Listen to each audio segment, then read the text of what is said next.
Secrétaire général, Mesdames et Messieurs les inspecteurs généraux, Monsieur le conseiller technique du ministre, chers inspecteurs, chers invités, salam alaikum.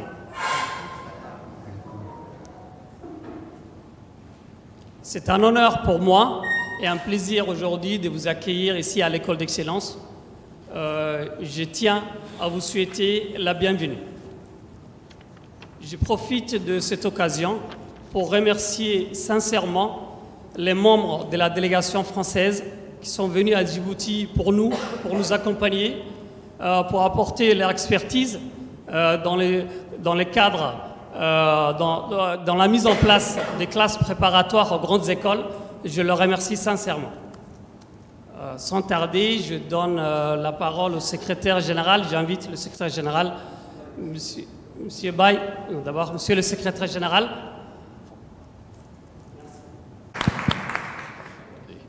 Bismillah ar-Rahman ar-Rahim. Salatu wassalam ala Rasoulil Karim. Chers amis du ministère français de l'Éducation nationale et de la jeunesse, chers collègues, assalamu alaikum wa rahmatullahi wa barakatuh, bonjour. Je voudrais également souhaiter encore une fois la bienvenue à la délégation du ministère de l'Éducation nationale et de la jeunesse de France qui nous fait l'honneur de travailler avec nous pendant une semaine à Djibouti sur des questions d'enjeux nationaux pour le ministère. La mission qui a commencé son travail depuis déjà jeudi a pour objectif de mettre en place ou de définir un accord cadre entre nos deux ministères, mais également d'identifier aussi tous les domaines de coopération entre nos deux ministères. Comme vous le savez, la relation avec le ministère de l'Éducation français est une relation historique. Nous avons toujours bénéficié de l'expertise de la France dans ce domaine, qui nous ont accompagnés, qui nous a permis de proposer des pistes de solutions à chaque fois qu'il y avait des questionnements qui s'est posés pour notre système. Et j'en prends juste pour exemple la réforme du secondaire qui avait débuté en 2008 et qui s'est concrétisée à partir de 2012.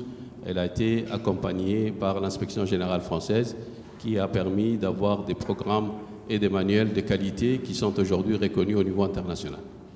Donc ceci n'est qu'un exemple, mais il illustre bien la solidité de la coopération entre nos deux départements.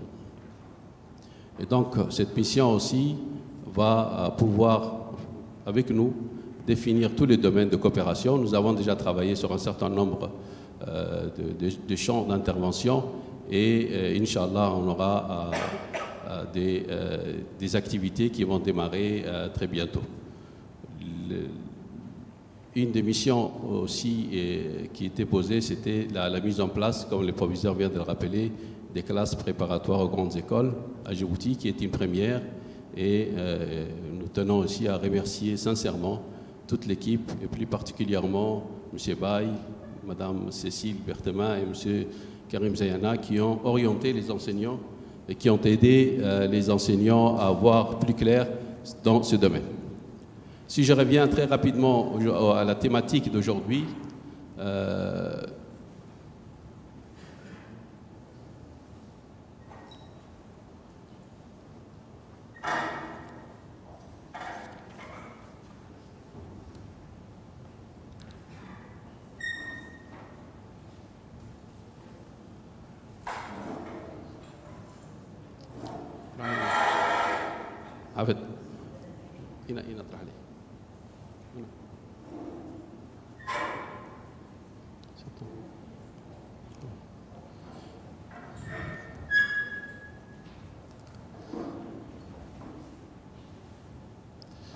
donc, aujourd'hui, les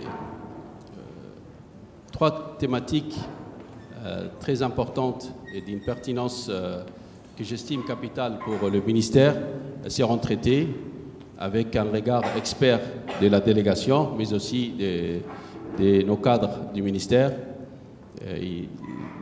Cela concerne premièrement le numérique. Comme vous le savez, le numérique occupe une place de plus en plus importante dans nos enseignements, dans les systèmes de formation, mais aussi pose beaucoup de questions et de débats. Et je pense que le panel qui va être animé par des experts dans ce domaine, non seulement vont apporter un éclairage, mais vont aussi peut-être permettre de poser des questions et éventuellement d'y apporter des réponses avec votre contribution. La deuxième problématique qui sera traitée, c'est l'intégration des enfants à besoins spéciaux.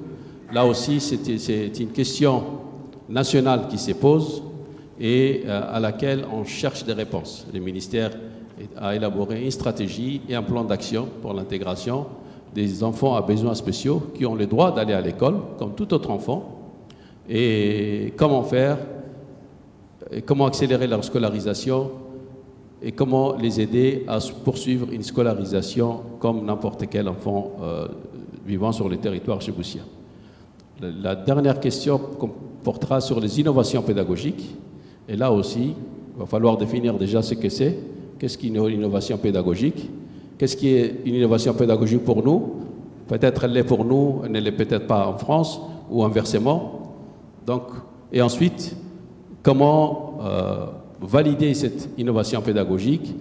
Comment la vulgariser ou l'étendre un maximum dans les pratiques scolaires? Ce sont des thématiques qui touchent vraiment votre domaine d'intervention, votre champ professionnel, et j'espère que vous en tirez le maximum d'informations, mais aussi que vous contribuerez aux discussions et aux débats, parce qu'il s'agira certainement des débats, et j'en suis convaincu. Donc voilà, on compte beaucoup sur votre contribution, sur votre participation. Je tiens ici donc encore à remercier la délégation française qui est avec nous et qui nous fait l'honneur de travailler avec nous. C'est la première fois qu'on a une délégation, comme on l'a dit, de haut niveau, aussi bien en nombre, 11 personnes, mais aussi en qualité. Nous avons des inspecteurs, des doyens, des directeurs au niveau du ministère, donc au niveau central. Et c'est vraiment une vue globale du système éducatif. Je tiens encore ici à les remercier, aussi les organisateurs, Madame l'inspectrice générale, M. Kader, les deux doyens, Shahem et Abdelkader, et moi-même. Je m'auto-remercie. Voilà. Merci beaucoup en tout cas, parce que c'est un travail qui a été quand même mené pendant plusieurs mois pour arriver à ça. Depuis vraiment avant le départ des inspecteurs en France, on a travaillé avec le ministère français pendant plusieurs mois et ensuite après, et voilà, on va continuer encore à travailler parce que là, on finit quelque chose, mais on va ouvrir encore beaucoup de champs et je suis sûr que ce sera vraiment porteur pour notre système éducatif. Merci beaucoup, j'espère que je n'ai pas été très lent et je passe la parole à M. Emmanuel Baye. Secrétaire général, Mesdames et Messieurs les inspecteurs généraux, inspectrices générales, Messieurs et Mesdames les inspecteurs et inspectrices, Messieurs et Mesdames les directeurs généraux et directrices générales, Mesdames et Messieurs les directeurs et directrices, Mesdames et Messieurs et chers amis, je suis très heureux aujourd'hui de prendre la parole au nom de notre délégation et au nom de notre ministère de l'Éducation et de la Jeunesse en France. C'est l'occasion pour moi de remercier à nouveau Monsieur le Secrétaire Général et à travers vous, Monsieur le Secrétaire Général, votre ministre, pour la confiance qui a été manifestée auprès de notre ministère. Et notre ministre Pape Ndiaye a été très sensible à cette confiance accordée et a suivi de près l'ensemble de la mise en œuvre de nos travaux depuis maintenant bientôt une année. On a l'impression que c'est un peu plus loin parce qu'on a passé vraiment beaucoup de temps de réflexion partagée avec vous, avec l'ensemble de vos équipes, nous au ministère, avec l'ensemble des académies.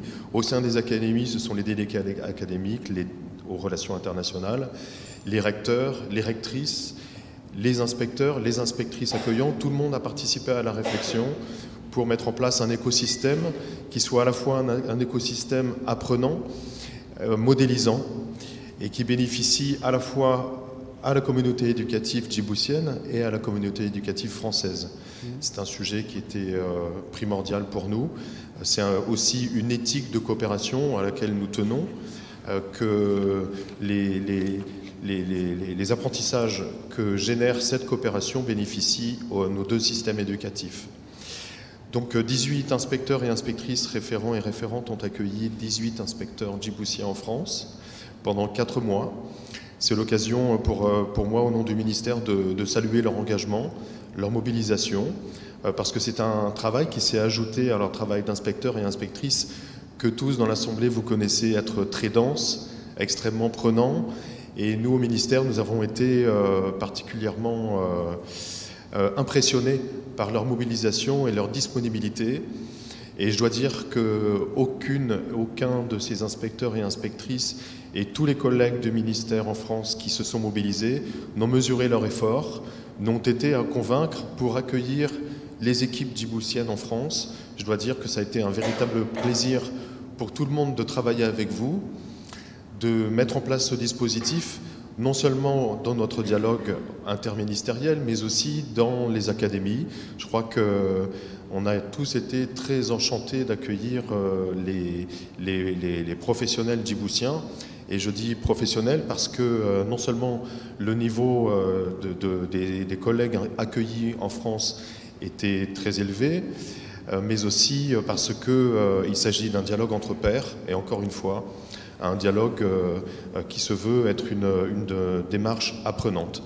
Donc merci encore à tous et toutes, et je suis très heureux de retrouver dans la salle les inspecteurs et inspectrices référents que je n'avais pas encore revus.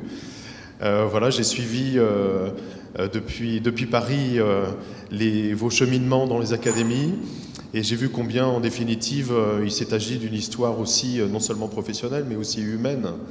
Et c'est ça aussi qui compte, c'est de se rencontrer, et que ces coopérations à des fins professionnelles génèrent aussi de véritables amitiés, parce qu'en définitive, c'est ça aussi qui nous guide dans nos métiers, parce que personne, en définitive, n'est là par hasard.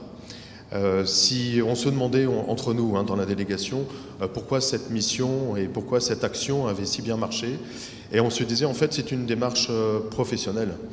Personne n'est là par hasard. Les gens qui se sont engagés dans cette action de coopération l'ont fait volontairement, ils se sont volontairement mobilisés, et donc lorsque les uns et les autres sont venus à Djibouti, en définitive, tout le monde était déjà convaincu du sens à la fois professionnel mais aussi humain que représente cette mission. Donc c'est vraiment une satisfaction générale pour nous que cette coopération que nous entendons continuer avec d'autres actions. En tout cas, notre ministère est totalement mobilisé pour vous accompagner. Notre séjour à Djibouti a été l'occasion aussi d'avoir des échanges avec l'ambassadrice de France, qui a tenu à nous entendre et à donc tenir compte des points de vigilance, en tout cas pour notre ministère, en termes d'engagement de la France dans la coopération éducative avec votre ministère, Monsieur le Secrétaire Général. Et dans notre retour à Paris, vous pouvez être certain que nous ferons remonter tous les messages auprès de toutes les autorités compétentes utiles au développement de nos actions. Donc je viens rapidement évoquer ces différentes actions. Nous avons évoqué avec Madame la Directrice Générale du CEFEF un partenariat pour renforcer la formation des cadres à votre initiative, Monsieur le Secrétaire Général. Vous l'aviez évoqué au ministère de l'Éducation à Paris lorsque nous nous étions rencontrés, en présence de votre ambassadeur en France. Donc cette coopération a vocation à se développer sur la base d'une convention avec l'Institut des hautes études de la formation, de l'éducation et de la formation de Poitiers, l'IH2EF, qui tient à venir réaliser une mission à Djibouti pour vous rencontrer et qui nous a signifié cette volonté, cette disponibilité au plus vite lorsque les agendas le permettront, le vôtre, Monsieur le Secrétaire Général, et puis celui du directeur de l'IH2EF. Nous avons évoqué aussi des partenariats en matière de formation professionnelle. Là encore, nous mesurons à quel point les enjeux sont de taille. C'est une priorité pour notre ministère, à la fois en France, mais aussi dans notre ouverture, dans notre coopération internationale, et pour l'ouverture à l'international des académies. Nous avons eu l'occasion d'évoquer avec monsieur l'inspecteur général, monsieur le directeur général de la formation professionnelle, à votre initiative, le développement des campus des métiers et des qualifications, notamment. C'est un des sujets potentiels de coopération entre nos deux systèmes éducatifs. J'ai eu l'occasion de présenter à cette occasion la politique d'ouverture internationale de ces établissements de formation professionnelle. C'est une volonté de notre ministère, de notre ministre, que ces centres de formation professionnelle, pour être de vrais centres de formation professionnelle que l'on peut qualifier d'excellence, puisqu'un label a été créé en ce sens, doivent intégrer l'ouverture à l'international. Donc vous voyez, on est pleinement dans notre politique nationale lorsque nous sommes à l'international dorénavant.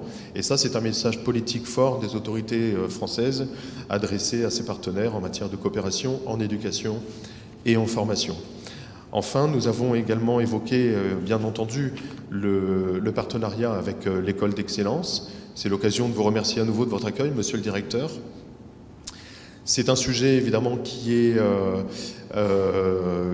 à la fois très prometteur, mais aussi délicat.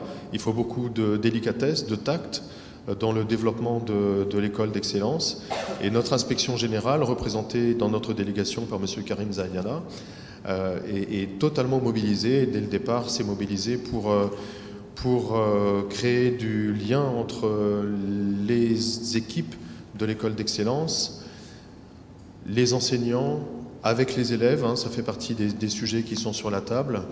En tout cas, cette école d'excellence, soyez certain, monsieur le secrétaire général, que nous répondons présents à travers notre inspection générale et que les choses ne font que commencer.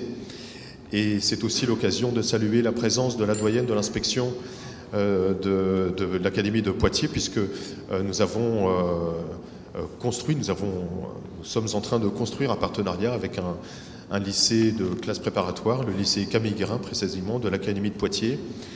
Et Cécile Bettermin représente la rectrice de l'Académie de Poitiers à cette fin pour dialoguer avec les autorités de votre ministère. Donc voilà, c'est un champ de coopération éducative qui est en beaucoup de points exemplaires, qui se fait avec beaucoup de sérieux, beaucoup de professionnalisme. Il y a beaucoup d'heures de travail derrière, nous en parlions hier ensemble. Nous nous remémorions les heures de travail passées tous ensemble dans nos équipes respectives, mais avec beaucoup de plaisir surtout. Véritablement, je pense qu'on peut le dire, et je crois pouvoir m'adresser au nom de notre délégation complète. On prend beaucoup de plaisir à travailler avec vous, on le dit très sincèrement, et donc on peut penser que notre mission de cette semaine n'est qu'une première mission, et nous aurons à cœur, si cela vous agrée, de revenir à Djibouti.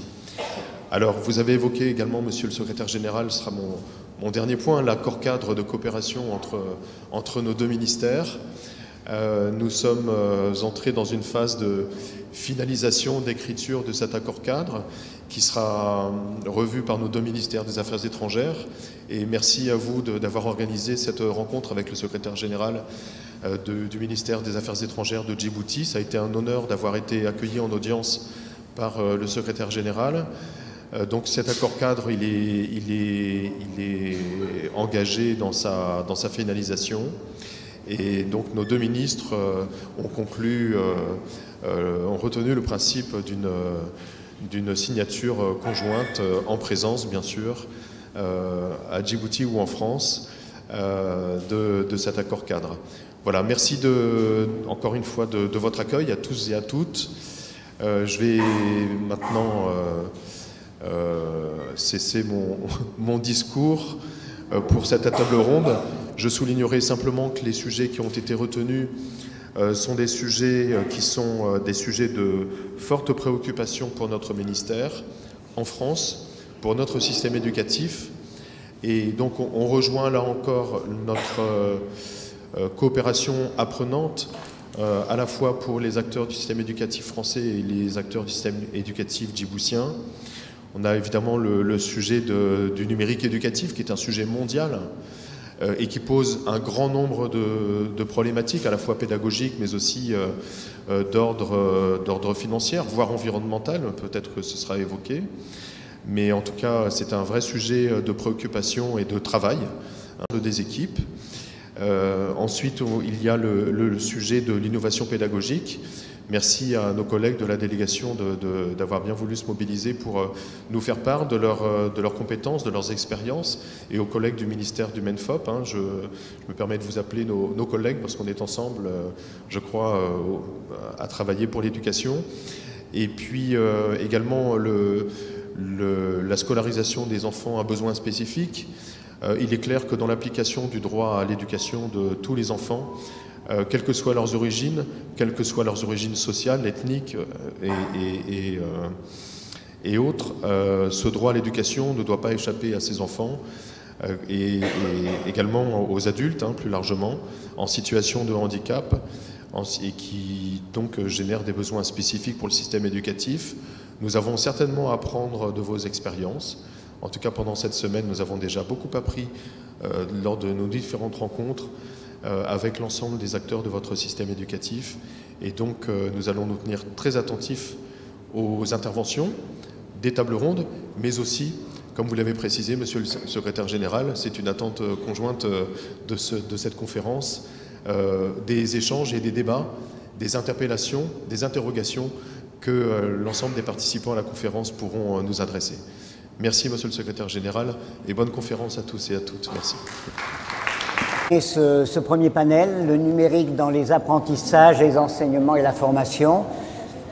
Je suis Richard Ortali, inspecteur du premier degré en France. Je viens de l'Académie d'Aquitaine et j'ai la charge de modérer ce panel.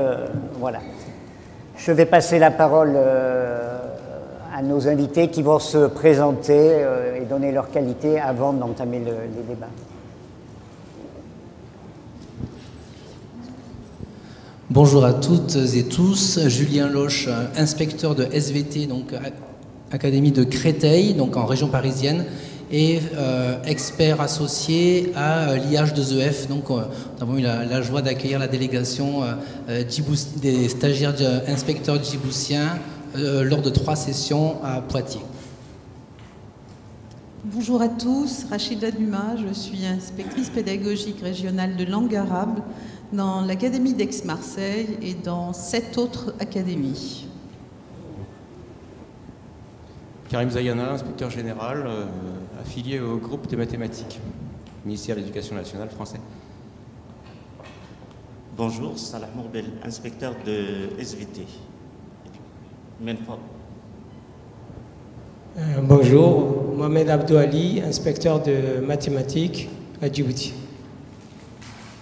Voilà. Ce panel a été organisé sous forme d'un regard croisé entre la France et Djibouti. Donc la délégation française aura la parole en premier et nos hôtes cloront ce panel.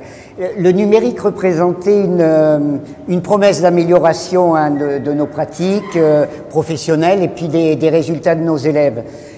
De ce fait, ces dernières décennies, un effort important a été consenti par nos ministères de part et d'autre.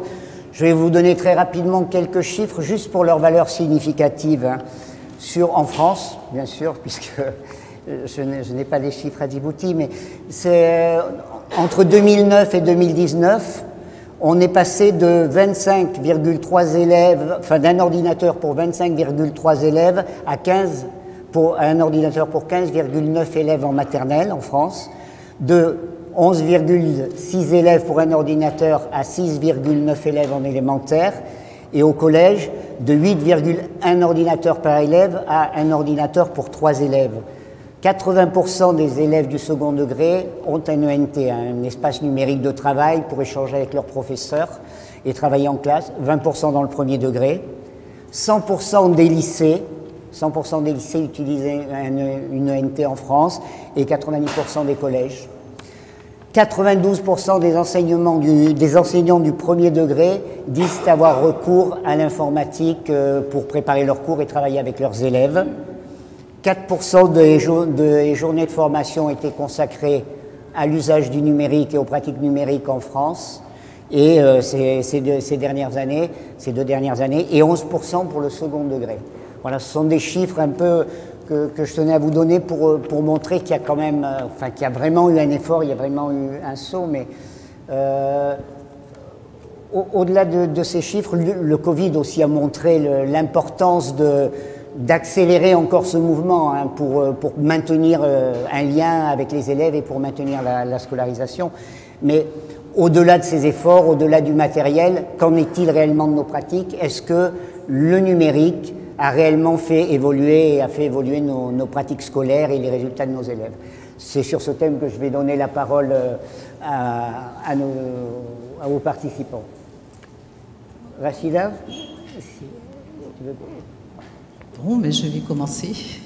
Alors pour ma part, je vais surtout vous parler du numérique, mais dans le domaine des langues. C'est mon domaine, je suis linguiste. Et donc, voir un petit peu comment aujourd'hui le numérique, je dirais, apparaît dans nos classes de langue. Comme vous le savez, excusez-moi, l'apprentissage d'une langue vivante, vous le savez tous, passe prioritairement par la compétence de l'oral. C'est-à-dire qu'il faut pratiquer pour pouvoir s'entraîner, acquérir du vocabulaire, des structures, etc. La communication en langue vivante étrangère, s'appuie principalement sur l'aptitude à comprendre un cours, un discours en langue étrangère, à s'exprimer, à exprimer des faits, des pensées, des sentiments, des opinions et des notions par la suite. Et ce, dans diverses situations de la vie en société.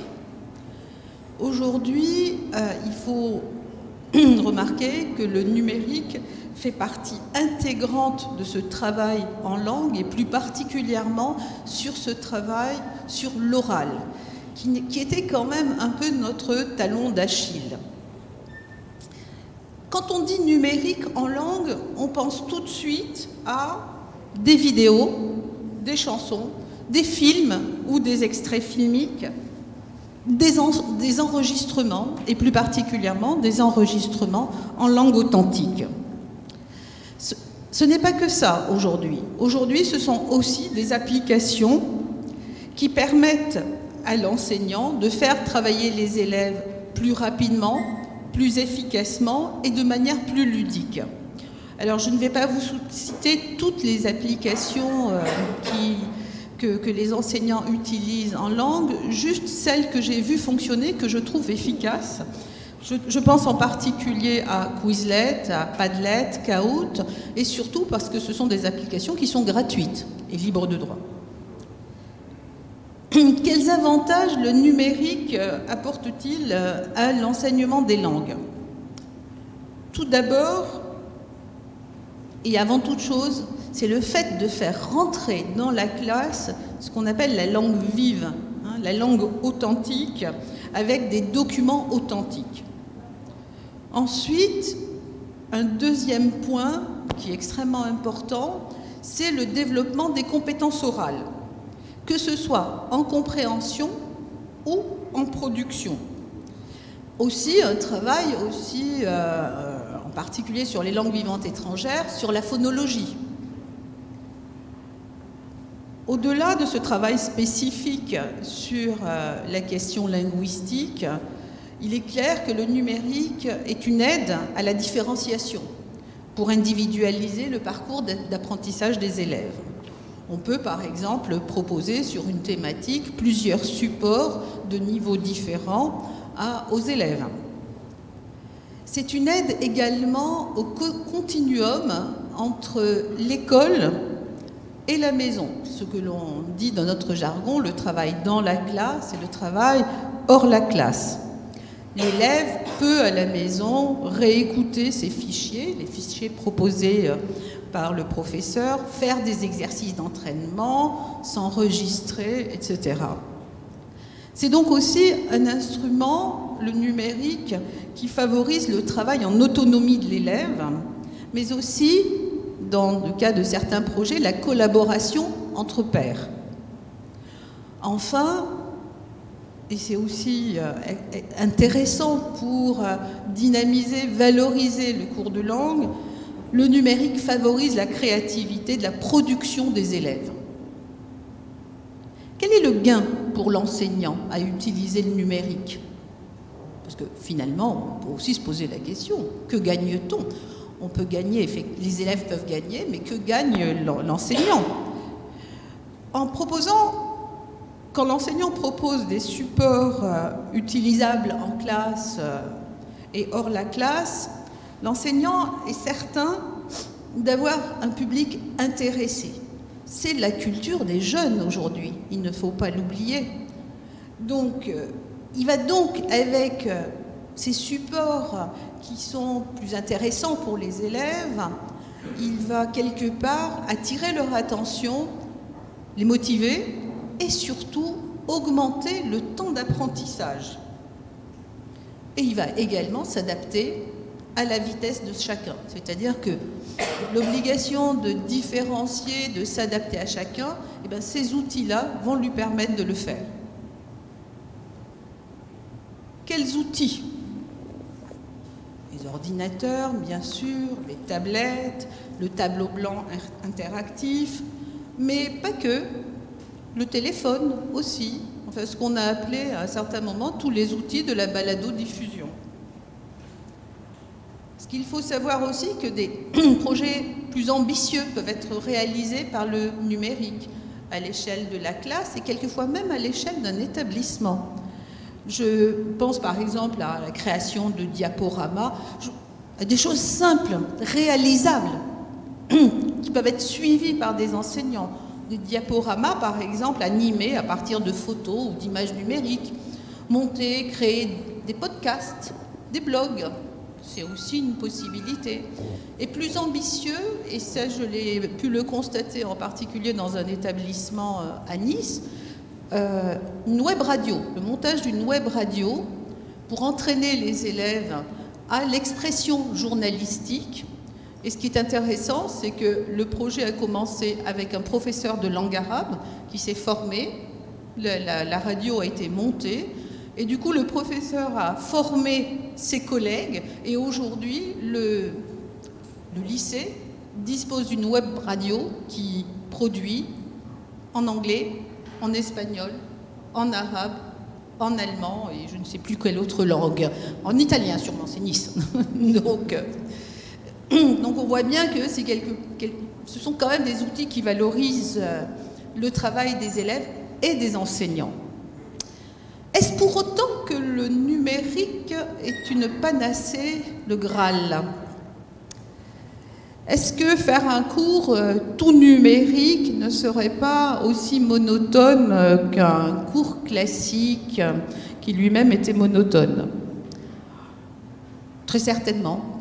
Le numérique, c'est un outil parmi tous les autres qui concourt à la nécessité de varier les pédagogies en classe.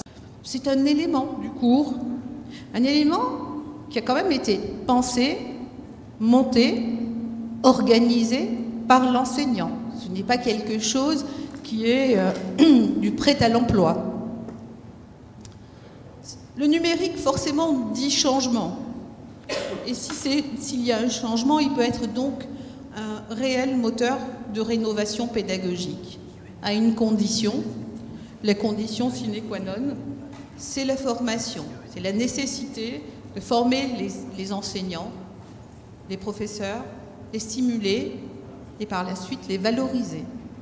Et je vous remercie. L'inspecteur général, monsieur l'inspecteur général va nous livrer sa vision du numérique. Merci Richard. Pour l'instant, j'en ai pas besoin. Tout d'abord, au nom de l'inspection générale, je m'associe au discours prononcé par M. Emmanuel Baïs, qui lui représentait la DGESCO, hein, le service de la DREC, pour souligner combien nous avons été accueillis avec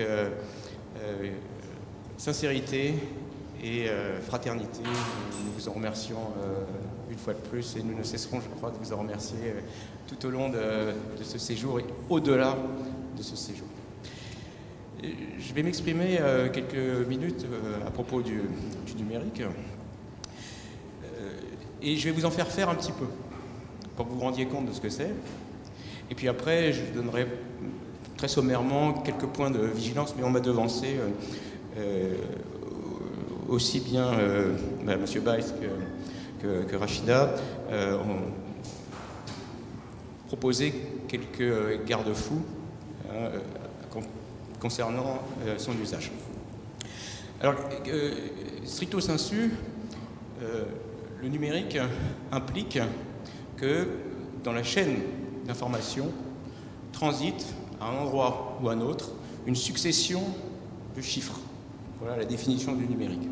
Alors ces chiffres, aujourd'hui, sont plus volontiers des 0 et des 1, ce qu'on appelle des éléments binaires. Le bit, donc c'est un mot qui a été hérité des anglo-saxons. Mais plus largement, ces éléments d'information, ces chiffres, ça peut très bien être aussi prélevés sur un autre alphabet que l'ensemble constitué du 0 et du 1. Ça peut être l'alphabet composé des chiffres qui vont de 0 à 9. Et là, on travaille avec la référence qui est ce qu'on appelle la base 10. Ça peut être des symboles qui sont prélevés parmi l'ensemble qui va de 0 à 11. Auquel cas, on travaille en base 12. On peut aller comme ça jusqu'à la base 60. Et puis plus largement, ces symboles ou ces chiffres, ils peuvent être pris dans l'alphabet de nos lettres à nous. Alors en français, de A à Z, les 26 lettres. Alors, entre parenthèses, d'ailleurs, je vous signale que le mot chiffre, par extension, il a de nombreuses significations. Moi, je l'entends comme étant des symboles. Chez les Arabes, le chiffre, qui se prononce à peu près de la même façon, hein, sifr, eh bien, ça signifie plus particulièrement le nombre, le chiffre 0. Chez nous, dans le quotidien, usuellement, un chiffre, c'est ce qu'on entend comme un symbole qui va de 0 à 9. Mais pour les informaticiens, un chiffre, le fait de chiffrer, ça va au-delà. C'est travailler vraiment sur un alphabet. Alors, toujours parmi les généralités, la base 10 n'est pas totalement le fruit du hasard. Pourquoi on privilégie les chiffres qui vont de 0 à 9 et à partir de ces chiffres qui vont de 0 à 9, on constitue une file, une succession qui va prendre un sens? Eh bien, c'est parce que nous avons 10 doigts et qu'il semblait naturel à l'homme de compter sur 10 doigts. Toutes les civilisations n'ont pas suivi ce principe. Hein. Certes, on a 10 doigts, mais on a aussi, en tout cas, à l'exception du pouce, 3 phalanges. Voilà, je plie mon index, vous avez 3 phalanges. 1, 2, 3. Et donc, 1, 2, 3, 4, 5, 6, 7, 8, 9, 10, 11, 12. Je désigne par exemple le pouce. Et là, je construis la base 12, ou ses multiples. Des fois, on privilégie la base 24, la base 60, la base 360. Et pourquoi cette base-là, pour les hommes, toute éternité, elle a été également intéressante? Et bien, c'est parce que cette base, elle comporte de nombreux diviseurs, donc c'est facile de fragmenter. Et elle reste utilisée, elle reste présente dans notre quotidien pour désigner des œufs. Hein, je ne sais pas moi, 2, douzaine d'œufs et 8 œufs.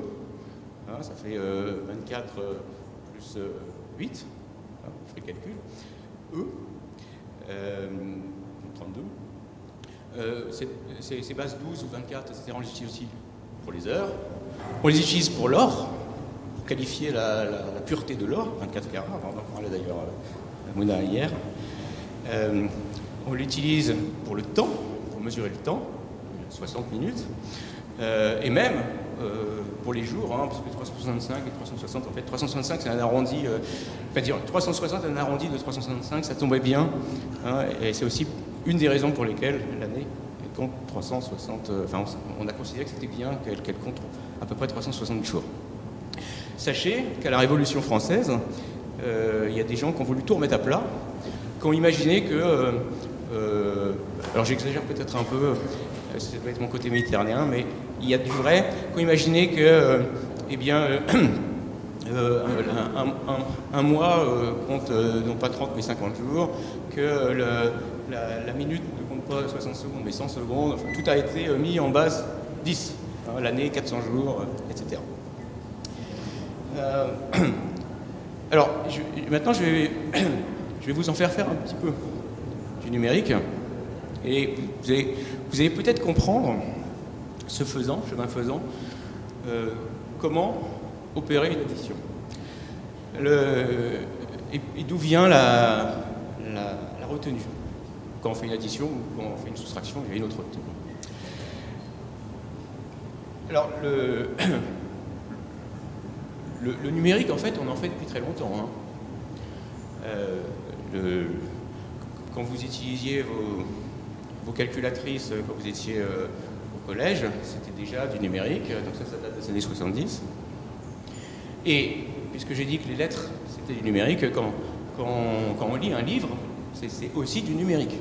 Un livre, c'est du numérique, hein. Au sens où je l'ai défini moi, c'est-à-dire une succession de symboles qui véhiculent un sens. Par contre, la télévision, jusqu'à une date assez récente, la télévision, ce n'était pas du numérique. La télévision, elle transmettait un continuum de valeurs analogiques. Il n'y a que depuis une date assez récente, hein, je ne sais pas, une quinzaine d'années, que ça s'est transformé en du numérique, on pourra en parler. Par exemple, là, les caméras qui nous filment, c'est du numérique. Donc, le numérique, en fait, on en fait depuis très longtemps. Et on a commencé à systématiser, à automatiser des opérations sur le numérique depuis une date depuis une date assez récente, en fait. Depuis qu'on a fait des progrès en mécanique et en électronique. L'horlogerie, c'est du numérique. Enfin, l'horlogerie, il y a des systèmes mécaniques qui sont assez élaborés, hein, parce qu'il faut compter les minutes, et puis quand on a suffisamment de minutes, il faut enclencher les heures, etc. Hein, c'est un système qui doit être bien réglé. C'est pas que c'est compliqué, je vais vous expliquer comment ça fonctionne, vous allez voir, c'est pas compliqué du tout, hein. Mais il faut avoir des rouages qui sont parfaitement huilés, et parfaitement dimensionnés, parfaitement calibrés. Sinon, ça dévie. Et si ça dévie, ça peut avoir des conséquences qui sont fâcheuses, notamment quand on fait du repérage en mer. Hein, avant, on prenait la mer sur les bateaux, et qu'on voulait savoir sur quel fuseau horaire on était, la seule façon, c'est de mesurer le temps. Et donc, il faut avoir une horloge qu'on a embarquée qui soit hyper précise. Et il n'y a que quand on a su faire ça qu'on a pu voyager en toute sécurité. Donc, avec la Renaissance française, on a su systématiser, automatiser, mécaniquement, là, des opérations, d'abord très très simples, addition, enfin d'abord compter, puis ensuite additionner, soustraire, multiplier, sur des données numériques, sur des chiffres. On a su le faire parce que ça avait une importance en horlogerie. Et puis il y a un monsieur qui s'appelait Blaise Pascal, dans les années 1600, qui a fait sa première calculatrice, qui s'appelle la Pascaline. Donc c'est des systèmes mécaniques, hein, qui manipulent des données numériques, et puis qui vous les font compter, additionner, multiplier, etc. Puis ça a été perfectionné, etc. Et aujourd'hui, ces opérations qu'on savait faire mécaniquement, s'il fallait tourner, hein, il fallait une manivelle, et ben, la manivelle, c'est l'ordinateur qui tourne à votre place. Mais c'est exactement le même principe. Donc, mon cher collègue, oui. Nous avons un temps de parole restreint par respect pour nos collègues djiboutiens. Oui. Je vais vous montrer donc comment on additionne et d'où vient la retenue. Alors, au début, je pensais faire ça sur le paperboard, mais comme il y avait des papiers crépons, ça tombait bien, et je vais le faire avec les papiers crépons. Alors, là, vous avez une roue dentée. Vous allez imaginer qu'il y a 10 dents. Cette roue dentée, par un axe, un essieu, je vais la rendre solidaire. Une autre, elle, n'a qu'une dent. Là, j'ai mis le papier crépon, j'ai replié toutes les dents sauf une. Voilà, donc là, hop, je l'embroche. Vous voyez, ça tourne ensemble. Bon, donc là, j'ai supposé que j'ai 10 ans. 0 à 9 ans. Donc à chaque battement horloge, je fais un dixième de tour. D'accord? Un dixième de tour. Donc, comme là, j'ai qu'une dent et que c'est solidaire, sur mon essieu, il faudra que je fasse un tour complet. Alors, ça devrait être solidaire. Il faudra que je fasse un tour complet pour que cette dent-là qui dépasse, elle revienne à sa position initiale. D'accord? Alors maintenant, vous avez compris ça. Vous allez imaginer l'enchaînement suivant. Donc j'ai mon essieu, j'ai mes 10 dents, 0, 7, 8, 9. Et là, mon téton. Et à chaque fois, ça l'enchaîne. Et là, je place une autre roue dentée avec 10 dents. Eh bien, le téton, il va emporter cette roue bleue, il va l'emporter avec elle, sur l'aiguille, et puis ensuite, ça ne bougera plus, parce que le téton, il s'en est éloigné. Et quand je vais revenir, je vais faire un tour, à nouveau, il va l'entraîner. La roue bleue va faire un tour. Et là, je vais compter avec cette roue-là les dizaines. C'est-à-dire que quand je serai allé de 0 à 9 avec la roue verte, je sais passer de 0 à 1 avec la roue bleue. Si je refais un tour de 0 à 9 avec la roue verte, je vais passer de 1 à 2 avec la roue bleue. C'est-à-dire qu'on peut imaginer que ça se continue avec à nouveau un axe, puis à nouveau un essieu, à nouveau un axe, etc.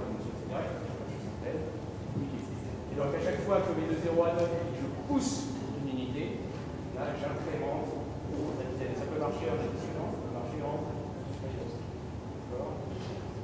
Sur un vélo, c'est la même chose qui se passe. Le levier de vitesse, ce n'est pas un tour complet. Le levier de vitesse, quand vous manipulez le levier de vitesse de la cassette, le levier de vitesse, vous allez de bas en haut.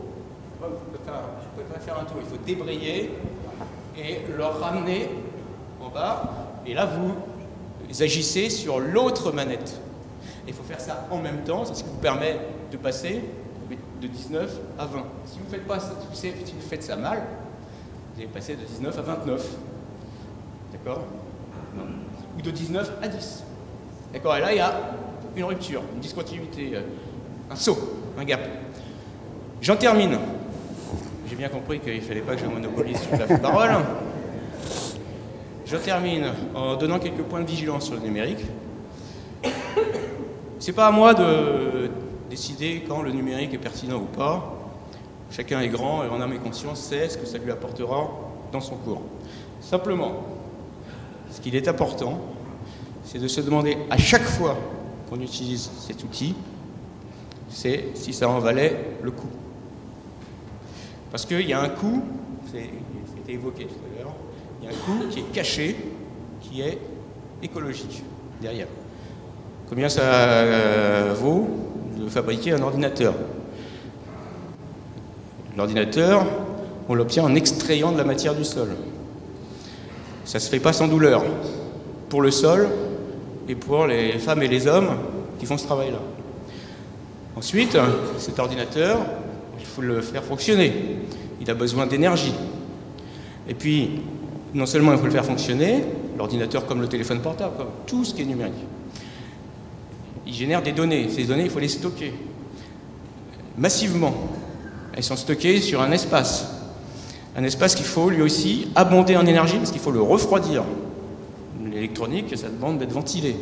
Vous le voyez sur votre ordinateur, mais plus généralement, les data centers, il y a des gros ventilateurs un peu partout. C'est pour ça aussi que souvent, ils sont implantés au nord, là où il fait froid, dans les climats qui sont froids. Mais ça suffit quand même pas.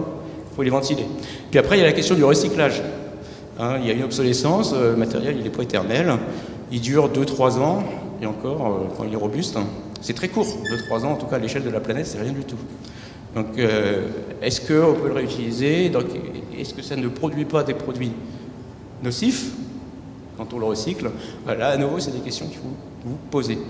Donc, j'en terminerai en empruntant ce mot à Madame l'inspectrice générale Mouna, le numérique ou le modérique. Donc, le numérique avec modération. Merci à vous.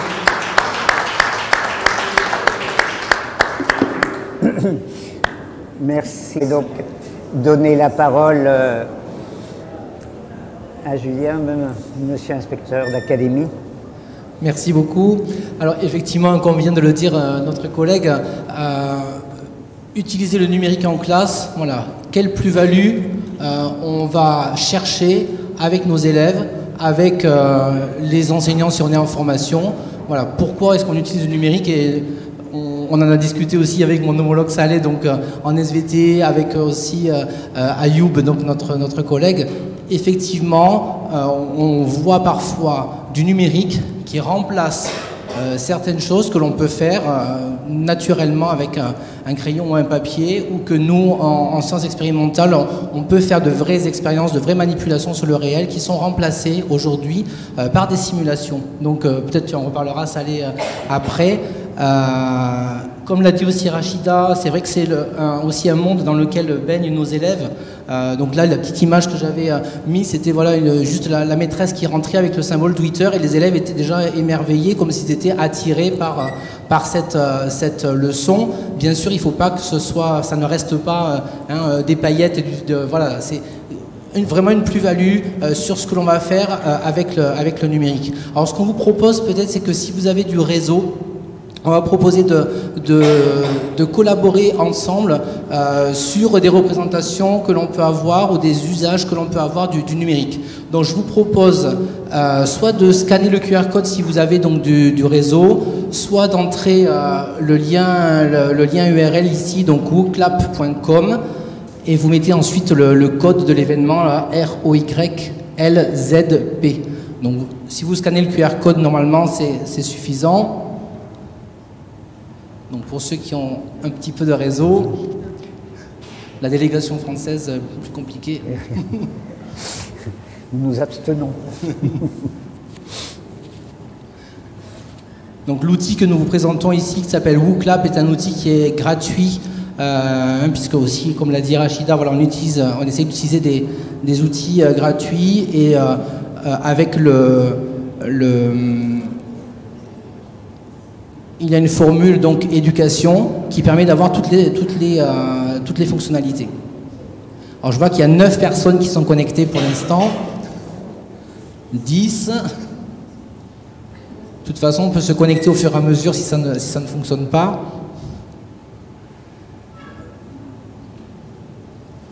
Alors ça monte un petit peu.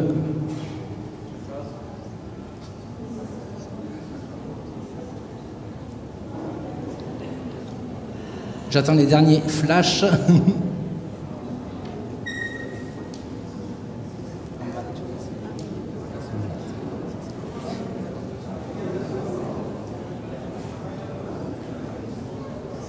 Alors, 18.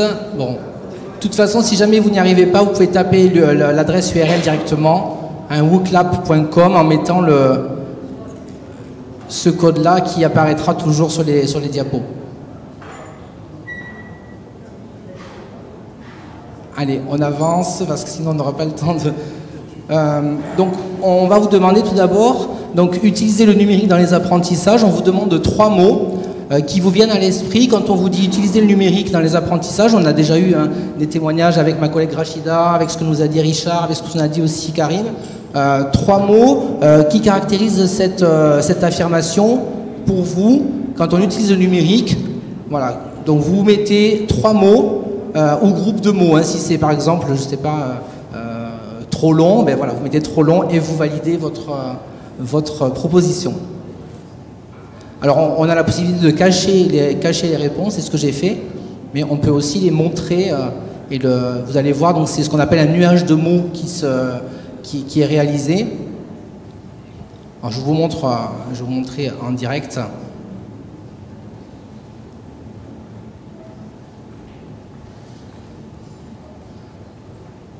Alors vous pouvez continuer à écrire, voilà. Donc vous voyez qu'au fur et à mesure des réponses, donc le nuage de mots va s'animer, et plus la taille est importante, plus la taille du mot est importante, plus ce mot-là est revenu un nombre de fois important. Donc vous voyez ici par exemple différenciation qui apparaît au centre. est un mot qui a été utilisé plusieurs fois par les collègues. Motivation, tableur. Cet outil est aussi intéressant lorsqu'on est en début d'apprentissage pour voir aussi les représentations des élèves, et on peut l'utiliser aussi en fin d'apprentissage et mesurer les écarts entre les représentations initiales et ce qui a été retenu ou ce qui a été mobilisé par les élèves lors de la séquence d'apprentissage. Alors, vous voyez donc plusieurs choses, donc tableur revient énormément, inégalité, gain de temps, différenciation, nécessaire, risque, diaporama. Alors je ne vais pas tout citer, mais voilà, il y a un exemple d'utilisation de ce numérique. Alors un deuxième point, je vais aller plus vite, je vous ai mis la carte de Djibouti, et on a appris avec nos inspecteurs stagiaires que vous aviez été à un moment donné dans les régions. Vous aviez été envoyé dans certaines régions pour enseigner, donc là on vous demande de localiser sur la carte un point, vous mettez un point sur la carte d'un endroit où vous avez enseigné en région, donc on va dire en dehors de Djibouti.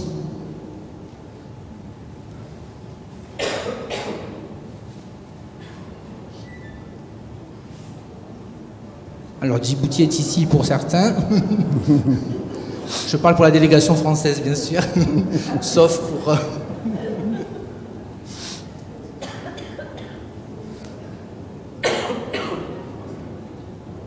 Donc vous voyez cet exemple d'outil qui peut permettre de localiser très rapidement, au lieu de faire un tour de table très long en début de formation, en 2 minutes, on a une représentation des personnes qui sont présentes, et puis on peut aussi travailler sur d'autres choses, donc ça peut être une image. Moi j'utilisais en formation aussi pour localiser par exemple quelque chose qui était à voir sur un schéma, donc les personnes devaient localiser sur le schéma le point d'intérêt. Donc c'est quelque chose qui est assez intéressant, et on peut mettre aussi vrai ou faux. Donc si par exemple je voulais absolument qu'il faille mettre dans cette zone-là, je peux délimiter la zone et tout le reste apparaîtra comme réponse fausse. Voilà, donc merci pour vos réponses. Vous voyez que là il y a 29 personnes qui sont connectées et qui ont voté. Alors peut-être cet outil est intéressant, mais vous voyez qu'il nécessite aussi d'avoir une connexion, d'avoir aussi tout un tas d'outils numériques à disposition des élèves. Donc il y a d'autres outils aussi que l'on peut utiliser, parfois plus rapidement, avec seulement celui du formateur ou celui de l'enseignant. Donc je vous donne juste un exemple. Donc cet outil s'appelle QCM-Cam, donc qui permet de faire des quiz en direct. Donc en rentrant au préalable des questions, en rentrant une classe, alors ici c'est une classe de 18, alors donc bon, évidemment c'est pour l'exemple c'est une petite classe, et on va distribuer aux élèves des QR codes, donc vous avez vu comme le code tout à l'heure, avec 4 phases différentes. Sur ces 4 phases différentes, donc A, B, C et D, qui correspondent aux réponses qui sont ici. Et l'élève va montrer le QR code, ou l'apprenant va montrer le QR code en le tournant, en mettant donc sur la face supérieure la réponse nécessaire. Donc si la réponse est B, donc il faudra tourner le QR code et mettre donc la lettre B. Et l'enseignant, soit avec son ordinateur et une caméra, soit avec une tablette, va flasher les réponses. Vous voyez donc chacun a un QR code différent et relié donc au logiciel, et donc on peut voir directement les réponses des élèves. Donc là vous avez la liste des réponses, les réponses qui ont été données ici. Ensuite, on peut afficher qui avait des bonnes réponses ou pas. On n'est pas obligé de l'afficher, mais ça peut être aussi pour l'enseignant. Et puis, donc ici, j'ai mis un exemple de chimie, donc un cation A. Alors, je ne vais pas vous faire vous demander la réponse, mais on peut voir aussi que ici, par exemple, l'élève numéro 6 n'a pas répondu. Donc c'est quand même quelque chose qui est assez intéressant. Alors, il y avait 2 réponses à donner, et surtout pour l'enseignant ensuite, vous voyez, il a une base de tout ce que les élèves ont, toutes les réponses des élèves, et ça va permettre une remédiation. Donc là, si je regarde sur le score de 6 questions, on a l'impression que en tout cas, soit ce n'est pas maîtrisé correctement, et donc il va falloir revenir sur certains points du cours. Donc ça nous donne une rétroaction, on va dire, très très rapide, en direct finalement du cours. Merci. Merci, une démonstration qui nous montre l'usage des outils et du téléphone que peuvent faire tous nos élèves maintenant ont un téléphone et savent s'en servir. Je vais maintenant vous céder la parole, monsieur l'inspecteur de SVT. Donc, je peux parler sans micro? Non, c'est bon. D'accord, bonjour. Tout à l'heure, justement, mon collègue Julien avait fait allusion. C'est sûr que les TIS amènent des plus-values, mais le problème, c'est que est-ce que vraiment on utilise correctement ces plus-values? Je vais vous donner des exemples, deux exemples maximum concrets. Par exemple, l'enseignant, si je prends l'exemple des SVT par exemple, est-ce qu'il serait préférable qu'il reste dans son labo ou bien dans une salle numérique? Rien n'empêche aussi dans le labo qu'il peut avoir un vidéoprojecteur. J'ai observé par exemple des séances où la nutrition des végétaux a été faite sur le numérique et non pas sur un exemple qui est concret, c'est-à-dire des vraies manipulations, puisque nous sommes dans des sciences expérimentales. C'est ce qui doit primer. Bien sûr, il y a des difficultés déjà. On est conscient que les enseignants ne sont pas tous assez formés et on va dans ce sens. Et le numérique est de plus en plus important. Un deuxième exemple, tout simplement, c'est que même en utilisant un vidéoprojecteur au laboratoire aussi, on utilise les TIS quelque part. Mais est-ce que le fait de projeter une vidéo en faisant du cinéma en quelque sorte, est-ce que vraiment c'est utiliser correctement les TIS aussi? Alors par là, ce que je veux dire, qu'en fait, il y a un travail en amont qui doit se faire avant d'utiliser ce matériel. Même si pour l'instant, il n'est pas à la disposition de tous. Les enseignants des SVT, par exemple, ne sont pas tous formés, mais il y en a qui sont excellents. Et là où je veux en venir justement, ce sont un peu les limites. C'est pour rentabiliser et tirer profit du matériel qui coûte quand même très très cher, il a besoin d'entretien. Eh bien, c'est en fait des préparations qui doivent être faites en amont pour bien utiliser. Je rentre dans la smart class, pourquoi faire exactement? Est-ce que parce que c'est un effet de mode seulement? Est-ce que ça reste là? La réponse est non. D'accord. Je comprends bien sûr toutes les difficultés que les enseignants ont. Et justement, nous allons dans ce sens pour mieux les préparer, à mieux préparer les séances, mieux utiliser les TIS. Voilà, c'est tout ce que je peux dire. Donc, je laisserai mon collègue Mohamed qui va vous projeter.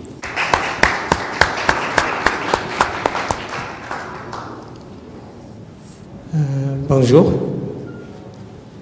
Donc voilà, j'ai préparé une petite présentation. Alors le thème qui nous est donné, c'est un thème qui mérite plus de temps, hein? Donc c'est très très large.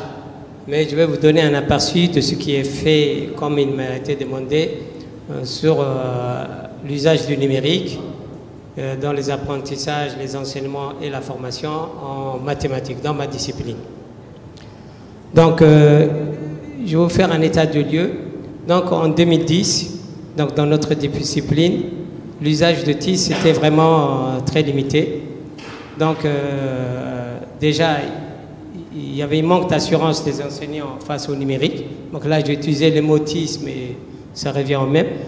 Et ce manque d'assurance venait du fait qu'on n'avait pas les équipements nécessaires. On avait très peu d'accès aux outils informatiques. Et le numérique lui-même n'était pas présent aux évaluations certificatives. Et du coup, comme il n'était pas présent aux examens, son utilisation ne se faisait pas. Et même au niveau de la calculatrice, on avait du mal parce que les élèves n'en avaient pas assez. Du coup, il fallait surmonter un certain nombre d'obstacles. Je ne vais pas tout vous dire.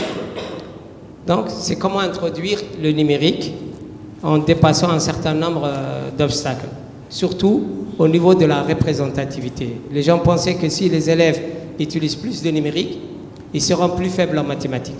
Ils sauront plus faire à la main ce que eux-mêmes savaient, les enseignants savaient faire à la main, et que la pratique du calcul à la main va se perdre. Donc il fallait dépasser ça. Et du coup, il fallait démontrer ce qu'apporte le numérique en mathématiques dans l'étude. Donc, en termes de simulation, en termes de gestion des données de grande taille, dans le calcul formel, pour aller beaucoup plus vite, et surtout dans la programmation, qu'on a très bien accueilli nous, et qu'on a introduit. Et donc, l'inspection française nous a précédés, mais nous aussi, on a suivi l'introduction de la programmation en mathématiques. Et du coup, bon, je vais passer certains slides. Donc, montrer la valeur ajoutée du numérique en mathématiques. Ça permettait de déléguer des calculs fastidieux que l'élève sait faire à la main. D'abord, il faut qu'il sache faire à la main. Mais une fois qu'il sait les faire, il peut déléguer un certain nombre de calculs et se concentrer plus sur l'interprétation du problème. Et voilà, montrer la valeur, et surtout dans la démarche d'investigation. Et là aussi, il fallait expliquer que, convaincre les enseignants, convaincre les décideurs que l'utilisation du numérique n'est pas spontanée. Lorsqu'un élève veut recourir à un numérique, d'abord, il doit avoir des connaissances mathématiques. C'est ces connaissances mathématiques qui lui permettent de sélectionner déjà l'outil qu'il veut utiliser. Pourquoi il va recourir à la calculatrice? Pourquoi il va recourir à telle fonctionnalité de la calculatrice ou bien d'un logiciel si derrière, il ne sait pas ce qu'il cherche? Il faut qu'il ait des connaissances. Donc, quelqu'un qui n'a même pas étudié cette notion, on ne peut pas lui donner une calculatrice ou un super logiciel, il ne réussira pas. Il faut qu'il ait déjà de la connaissance. Et ensuite, il faut qu'il sache interpréter le résultat qui est affiché sur cet outil. Donc ça, c'est quelques logiciels qu'on utilise en mathématiques, les calculatrices graphiques, les tableurs, les logiciels, bon, je ne vais pas tous les citer. Du coup, pour introduire le numérique en classe, on a eu des opportunités. Le fait qu'il y a une très large gamme d'outils mathématiques gratuits qui existent, qui sont à la portée des enseignants. Et en termes de formation des enseignants aussi, chez nous, c'est une opportunité dont on a profité. L'effectif des enseignants n'est pas si nombreux. Donc pour le moyen secondaire, globalement, on a 400 enseignants. Donc former 400 enseignants, c'était assez simple par rapport à d'autres pays. Et on a aussi l'opportunité, avec l'arrivée des Smart Classroom, on a eu une augmentation de l'accès des élèves aux ordinateurs et des enseignants. Et même le Covid nous a apporté une opportunité d'utiliser encore plus de numérique, de l'enseignement à distance, d'utiliser Internet. Alors qu'avant, on se limitait à des choses sans Internet, hors ligne. Voilà une image de la Smart Class, vous avez déjà vu.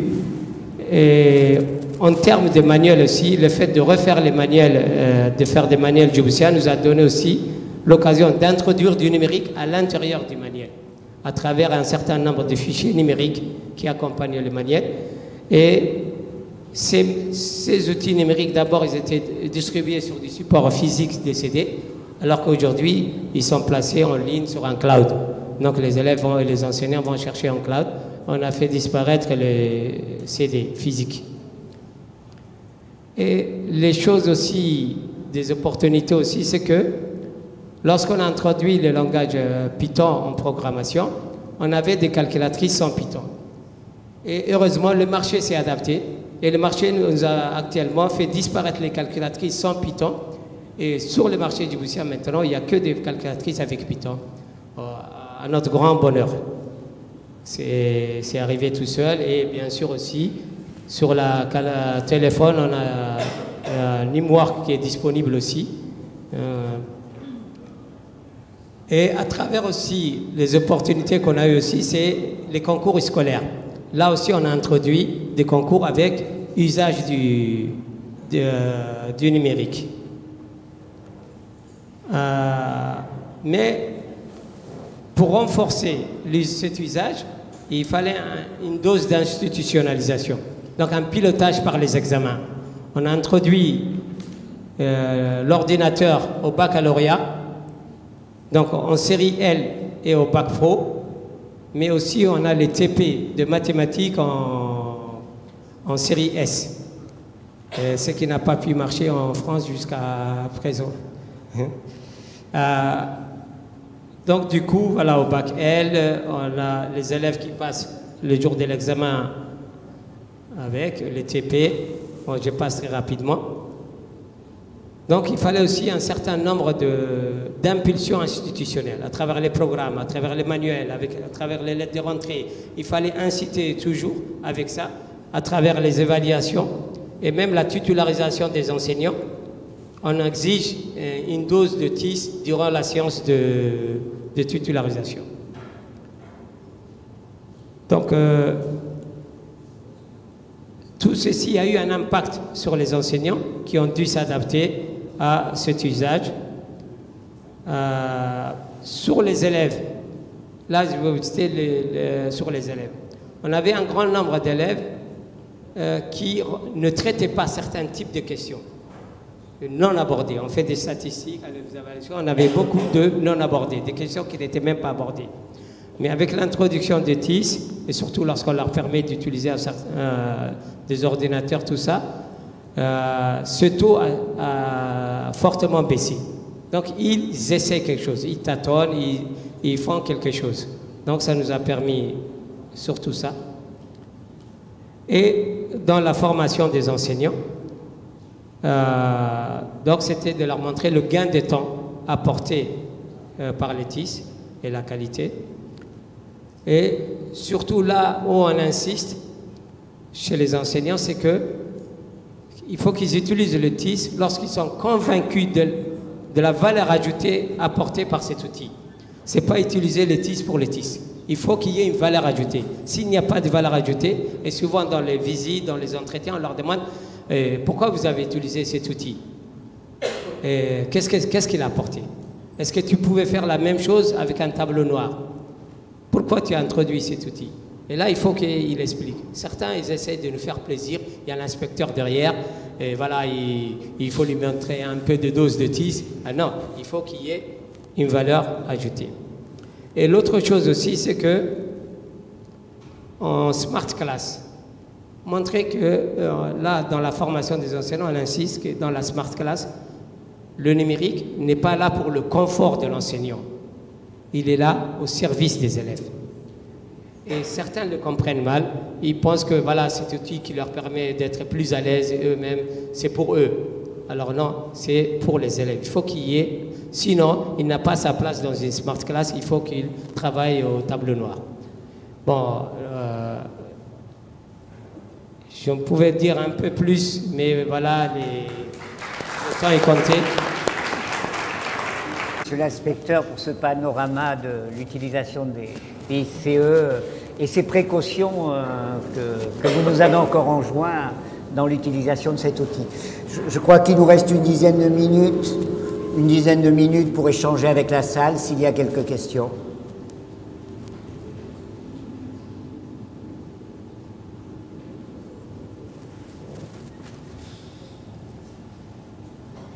Oui.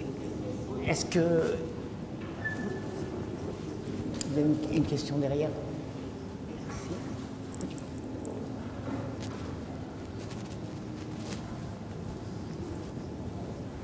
Bonjour tout le monde, merci à tous pour vos présentations. C'est juste pour une petite question pour briser la glace et permettre à tout le monde de participer. Ma première question, ce n'est pas vraiment une question, mais c'est une remarque. Je suppose que côté ministère, tous les enseignants sont formés, les ordinateurs sont présents, mais je voudrais parler par rapport à l'inégalité à l'accès au numérique pour les enfants. Qu'est-ce qui pourrait être fait pour que tous les enfants puissent avoir... On sait que tous les enfants n'ont pas d'ordinateur ni de téléphone, smart téléphone à la maison, et des fois ils n'ont même pas accès à l'Internet. Donc quelles sont les solutions qu'on pourra apporter pour régler cette inégalité? Merci. Qui Effectivement, on a eu des enseignements à distance pendant un temps assez long. On a été confronté à des élèves qui n'étaient pas équipés chez eux aussi, d'ordinateurs, ou alors il y avait un ordinateur pour toute la famille. Donc on ne pouvait pas exiger de travailler pendant 5 heures sur l'ordinateur, sachant que l'ordinateur était pris aussi par les parents qui télétravaillaient, des frères et sœurs qui étaient aussi en travail. Certains avaient juste le smartphone, donc on ne peut pas faire la même chose non plus, lire quelque chose sur un smartphone par rapport à un travail sur les PC. Donc, vous savez que nous, on a eu des établissements scolaires qui ont prêté du matériel pendant ce moment-là. Et puis, on a aussi nos collectivités locales qui dotent les élèves d'appareils, donc soit de tablettes, soit d'ordinateurs portables. Par exemple, la région Île-de-France donne un ordinateur à chaque lycéen. Donc chaque lycéen a son ordinateur pour travailler, et c'est vrai que ça limite plusieurs départements aussi, et parfois même on a des aides aussi pour payer la connexion internet, parce qu'il ne suffit pas d'avoir l'appareil, mais il y a aussi besoin d'avoir la connectivité. Un complément de réponse. Bonjour, Julien parle du second degré, parce que nous on a une organisation différente pour le premier degré. Le premier degré, on va dire que les aspects matériels sont gérés par la commune. Et il y a eu un grand appel à projet initié par le gouvernement qui a permis aux communes de s'engager dans cet appel, de répondre à cet appel, et les écoles du premier degré ont pu ainsi être dotées de matériel. Ça a permis aussi d'identifier les familles, parce que le Covid a montré effectivement une grande inégalité vis-à-vis de cet usage dans les familles, et donc ça a permis aussi d'identifier les familles qui n'avaient pas de matériel pour éviter que ça se reproduise, et notamment permettre ce on a appelé dans le premier degré et dans le second degré aussi la continuité pédagogique, et donc les familles ont été aidées dans ce sens-là. Voilà. Un mot à la question du directeur général. Donc, c'est l'école. Chez nous, je pense que c'est l'école qui doit réduire cette inégalité. C'est offrir au maximum d'élèves la possibilité d'accéder à des salles où il y a des outils informatiques. C'est en augmentant la capacité. Mais aussi, je voudrais soulever un autre point. Chez nous, ce n'est pas seulement au niveau des élèves qu'il y a cette inégalité. Il y a aussi au niveau des enseignants. On a un grand nombre d'enseignants qui n'ont pas le matériel chez eux, qui n'ont pas d'ordinateur portable ou qui n'ont pas de connexion Internet. Et cette fracture, on la voit lorsque on appelle les enseignants. Et, par exemple, personnellement, dès que j'annonce une formation, je mets une ligne, chacun doit venir avec son ordinateur portable. Bon, ça, c'est en supposant qu'ils en aient tous. Et la réalité nous rattrape chaque fois. Et on a plein d'enseignants qui ne peuvent pas refaire ce qu'on a fait en formation chez eux. Et là aussi, ce serait bien qu'il y ait un plan d'équipement des enseignants en ordinateur. Je ne sais pas de quelle manière, mais équiper les élèves sans qu'on ne puisse équiper les enseignants, ce serait aussi, c'est difficile.